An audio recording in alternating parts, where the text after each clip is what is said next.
In our last class, we have seen the system dynamics, and continuous simulation.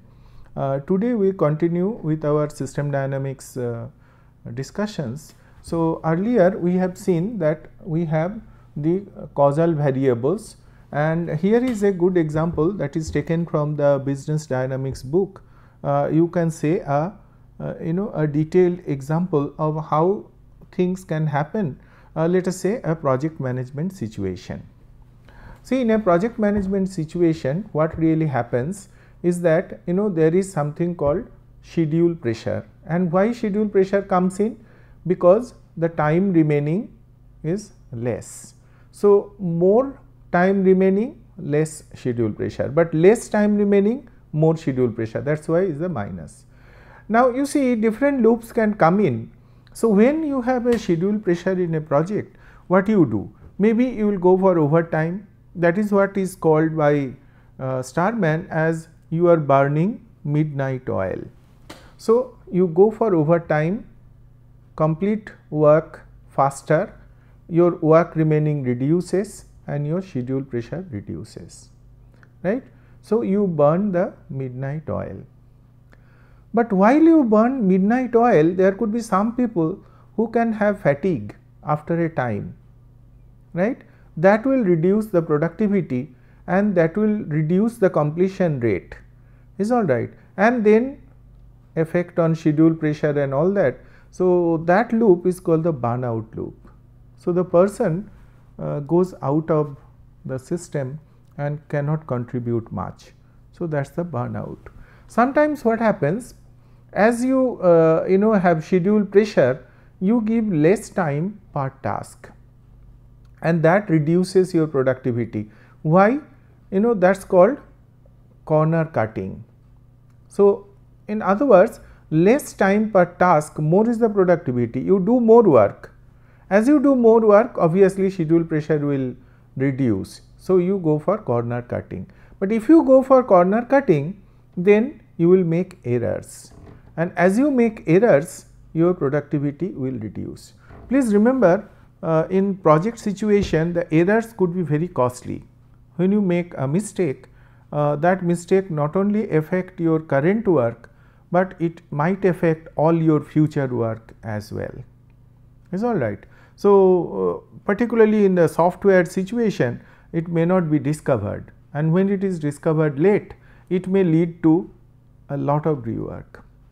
So, this is exactly what happens, that feedback dynamics is a reality in many societal situations, say project management, say other any kind of job that you do, and these kind of maybe your project situations, right. So, when you have schedule pressure, you burn midnight oil, you also do corner cutting, but if you do more and more midnight oil burning, you may become a burnout, or if you do too much corner cutting, you may make errors and which will have serious implications on productivity. So, these are another example. Now, a little bit of theory. You see, there are two basic axioms of system dynamics. What are they? The first one is called system structure. What is a system structure? The system structure is basically the kind of feedback loops that binds a system. Look at their population dynamics. If the birth rate and death rate both are functions of population, then that particular system has got a positive loop and a negative loop. So, it is a kind of structure. See, not all systems which are having one positive loop and one negative loop behave similarly. So, structure is one thing, the parameters and the variables, how they behave, how they combine, how they interact with each other, that makes the structure. But once a structure is built, the behavior is a function of that structure. So, that is the second axiom. The first axiom says that system structure is made up of feedback loops, and second axiom says system behavior is a function of the system structure and the policies. So, once the structure is in place, the behavior is also known. So, if you want to change the behavior, you have a system, population is rising, it is exploding, right. In fact, even in the few years back, the most of the world population situation was such that doubling time was not just constant, doubling time was reducing, and at some point of time it was something like 35 years. So, every 35 years the population was doubling, which means in 70 years the population is 4 times, right, and in 100 years it could be almost 8 times. So, that was the kind of alarming population increase that was taking place, right. So, if you really want to control this population, you have to change the structure. So, that is what it says, that behavior is a function of the structure, or you take policies, right, change in the decision rules. So, that is the thing, that when you are simulating, you have the structure. Let us draw that. Suppose we have a structure. What is the structure? The structure is that here is the population, here is the birth rate, here is the death rate. Simplest, very simple rudimentary population model, right. Here is the structure and here is the behavior. With time, the population has a increase, exponential increase, right. Why? Because if I draw the causal loop diagram,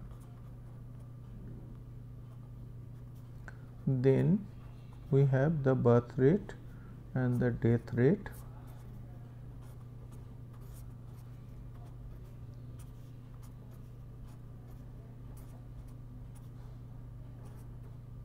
right. So, we have a positive loop here and we have a negative loop here. So, look here, one interesting thing, that this part is the physical flow, this is a physical flow, and that physical flow starts from a source, ends in a sink. The source and sink are infinite reservoir, and from the source the birth rate is happening, and from death. So, as births are happening, population increases, as death is happening, population decreases. So, these are like rates, these are like level, and this level is also called a state variable, right.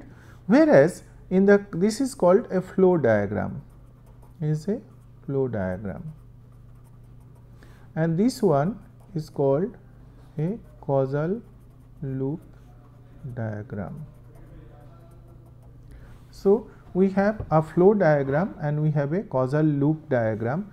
So, both are the same thing, but one thing you remember, the direction for the physical flow is here, here it is this way, but here the physical is the outflow, the flow direction is this, but causal direction is opposite, right. So, if I use another color, then you can find that this flow part,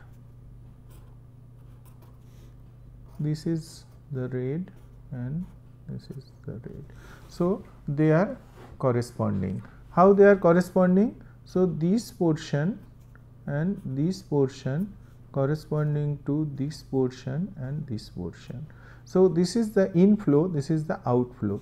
In case of inflow, the direction is this way. In case of outflow, the direction is the opposite way. So, this must be remembered. All other directions, now you see, the birth rate is a function of population, death rate is also a function of population. Why? Not because it is a will happen all the time. It is assumed to be happening in this particular situation, and it is found to be true in most of the systems. So, that is why we have taken it like that. So, if it is like that, then birth rate is a function of population, death rate is also a function of population. So, in that case we show in this way, and that is how the loop is, and this is the behavior. So, as long as the structure remains like this, obviously I did not draw some parameters, this there will be a fraction called BRF and there is a fraction called DRF. So, obviously here it is assumed that BRF is higher than DRF for the country like India. The birth rate fraction is higher than the death rate fraction, and that is why the population shows an increasing trend. But suppose the reverse happens, suppose DRF is more than BRF, then the negative loop will take over, right, and population will, instead of rising, it will start falling. So, you see, one is structure, another is these parametric values, and there could be a policy. Suppose policy could be reduce the birth rate, means reduce BRF. If I can reduce BRF, obviously we can change. Now, how BRF could be changed or DRF could be, see, it is not good to say that let us increase DRF, that is not possible. The DRF has to go down, right. Medical advances and everything should reduce the death rate fraction. You see, what we can think of, that we can think of food availability, right. So, food availability, resource availability, housing availability, all of these has got direct bearing on BRF. So, that may create further feedback loops, right. So, we can make a bigger and bigger model, we can look at various other kind of things and we can start making those kind of calculations also to really see their effect on BRF and DRF. Those we are calling policies. So, as you make those policies, newer feedback loops will be joined here. How it will be joined? Let us take one example. Suppose this is population, then we have the birth rate, and here we have the death rate, and we are saying that the birth rate fraction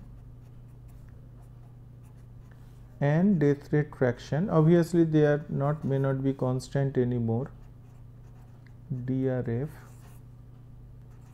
both are this thing. Now, suppose there is another variable called food production.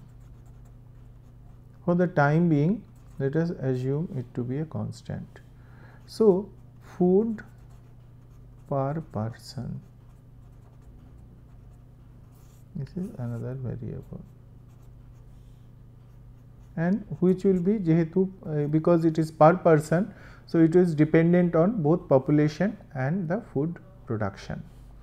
This food per person may have an effect on the death rate as well as on the birth rate. All right. So, you see, we now have another loop here and another loop here. So, apart from the loop that we have here and look here, although it is in this, the causal direction is on the other side. So, this is our flow diagram, and the BR, POP and DR plus minus BRF. We will not put the directions, but we know that food per person depends on POP and this one, and we have this. So, look here, we have now several other loops, 2 more loops at least are created. More population, less will be the food per person, and less is the food per person.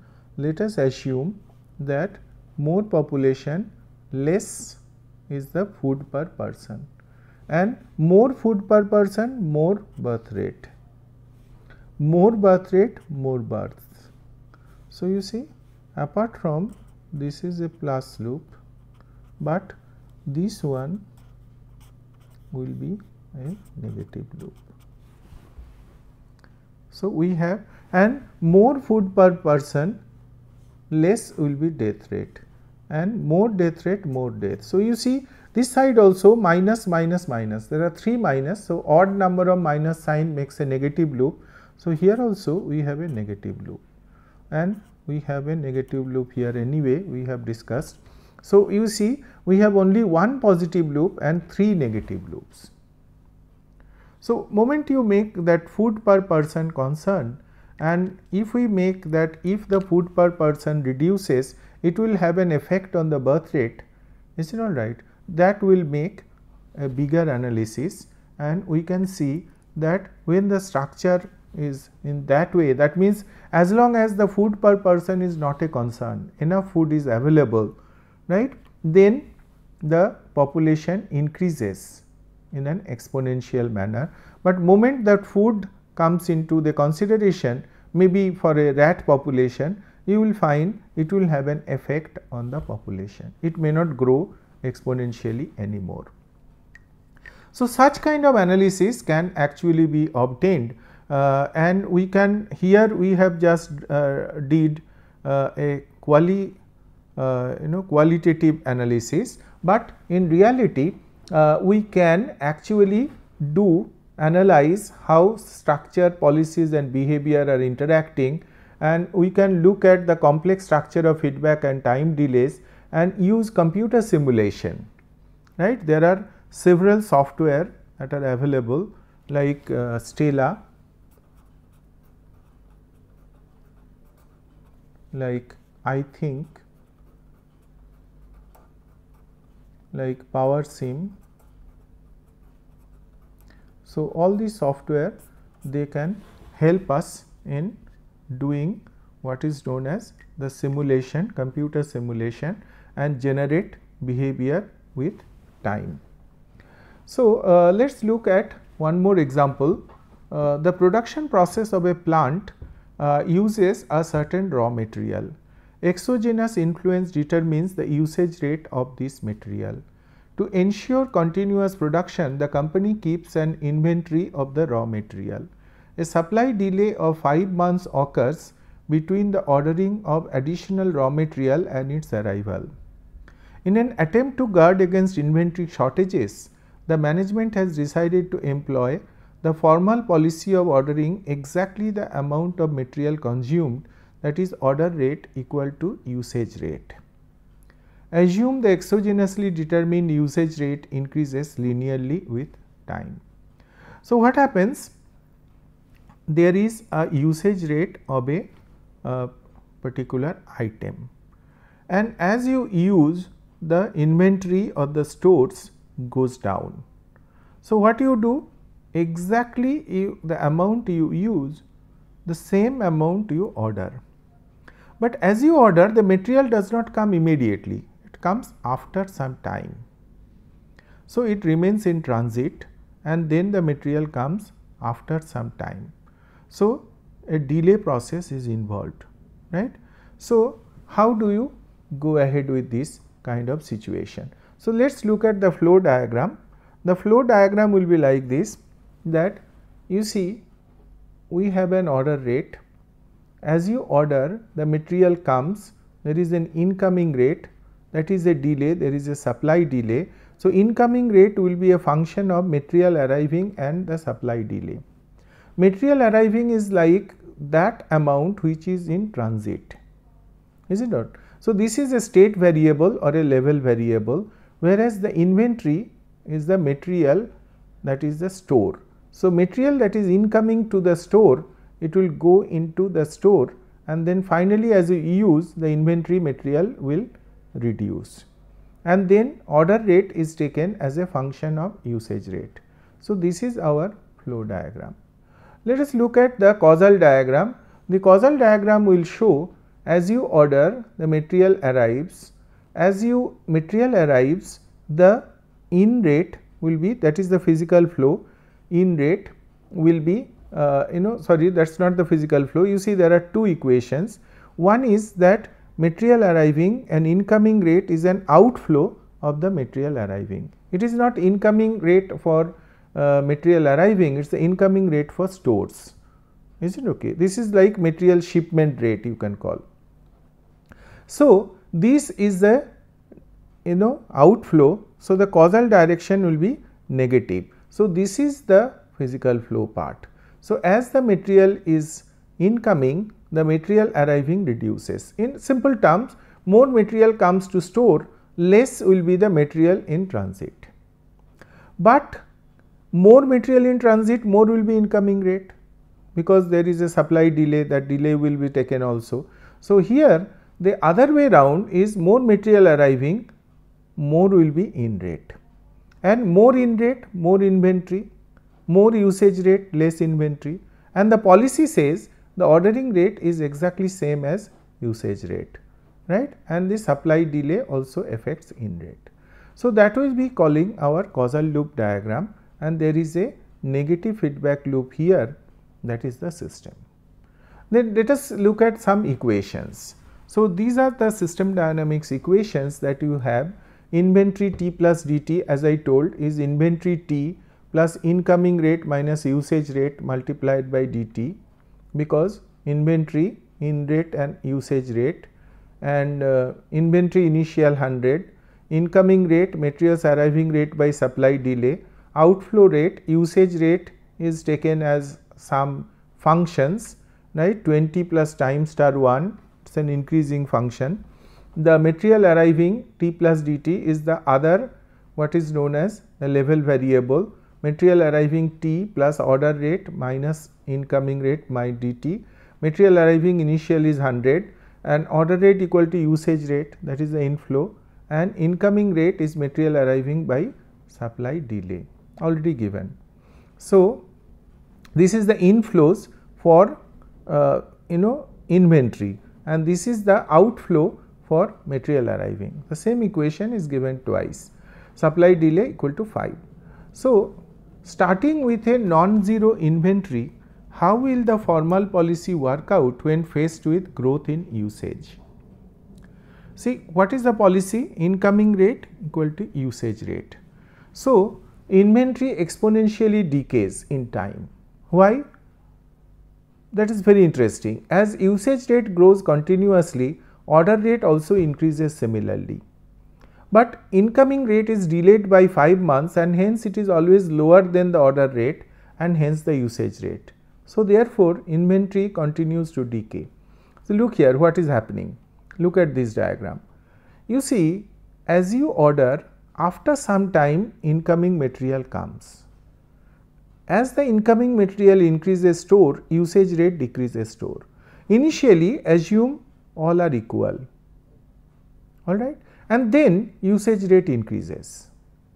As the usage rate increases, you immediately order that much. So, suppose this is 100, 100, 100. Now, this becomes 110. As it becomes 110, but you order, now order is 110, but what you are getting? 100, the old one, because there is a delay. So, this delay is how much? The delay is 5 months.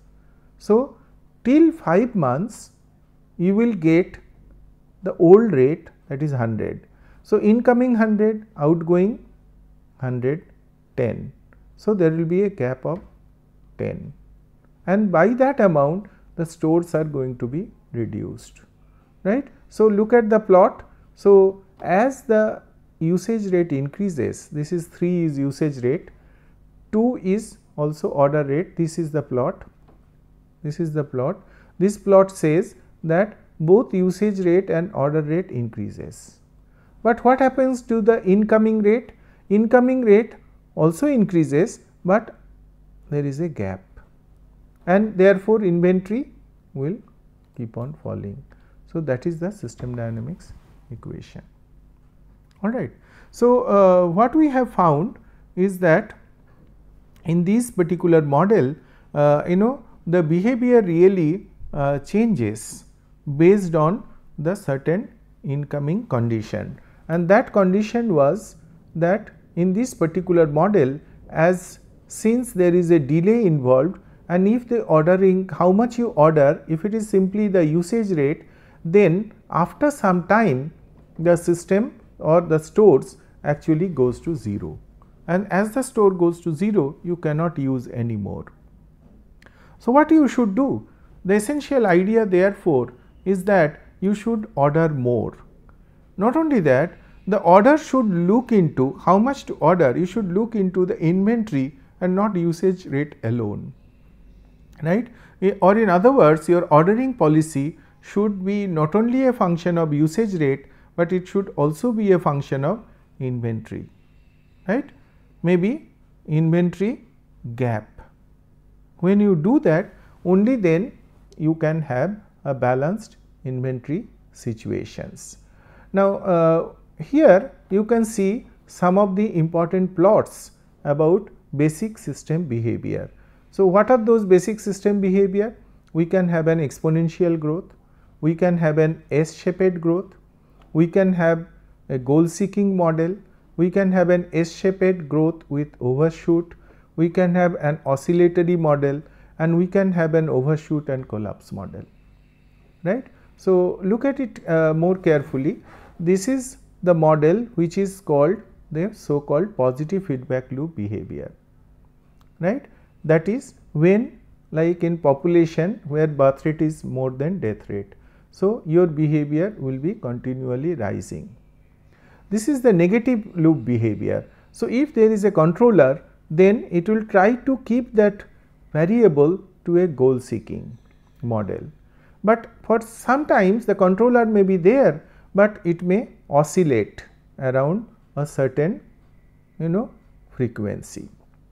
But when you have both positive as well as negative loop, like the population model we discussed, we can have an S-shaped growth, right. It grows initially very at a high rate and later on it stabilizes to a certain value. On the other hand, if there are delays and nonlinearities, then we may have an S-shaped growth with overshoot, right. And finally, there could also be a model where we may have an overshoot and collapse model. Not only it overshoots, but it goes to a 0 value. So, all of these are some basic system behavior, and an actual system behavior could be a function of all of these together. So, what is it that we have to do in a system dynamics model? Not only we have to know that all these different behavior modes are there, we have to come up with a specific system structure, so that with policies and with our basic knowledge of the different behavior modes, we can actually generate a particular kind of system behavior by a certain amount of scenario analysis, right. So, I stop here. There are much more about system dynamics. If you are interested, you can go through the book by Starman or any other good literature on system dynamics. Is it all right?